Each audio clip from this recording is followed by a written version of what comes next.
Dobar dan, deco.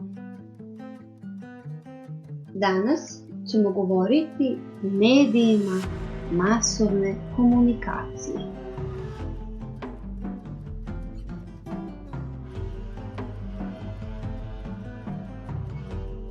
U medije masovne komunikacije spadaju knjige, fotografije, radio, film, televizija i internet. Knjiga. Da li ste se nekada zapitali kada je nastala prva knjiga? Prvi zapis nastao je pre 5000 godina na glinenim pločicama. To je bilo slikovno pismo. Prve knjige pisane su na papirusu, a zatim na pergamentu. To je bio tanak komad životinjske kože.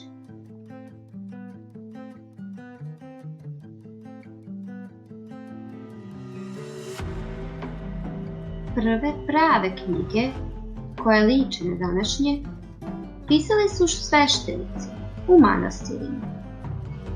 Za izradu jedne takve knjige trebalo je mnogo vremena.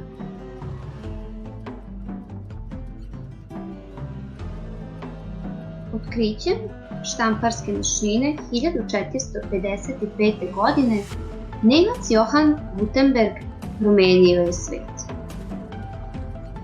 Jedna od najčitanijih knjiga na svetu je Biblija.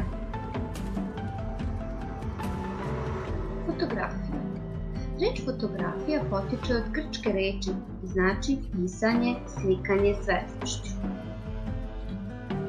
Fotografije nam služe da sačuvamo uspomenu na nama drage ljude, bitne događaje i čuvamo ih u albumima. Postoje i fotografije koje se objavljuju u knjigama i časopisima. Postoje i umetničke fotografije. Prva fotografija u Srbiji se pojavila 1839. godine. Prve fotografije su bile crno-bele. Radio. Kako radi radio? Zvuk se radiotalasima kroz vazduh prenosi od radiostanice do radioaparata. Prvi radioaparat izrađen je 1920. godine, a ocem radija smatra se Nikola Tesla. Završili smo sa prvim delom časa. O filmu, televiziji i internetu ćemo govoriti u drugom delu časa. Vidimo se kasnije.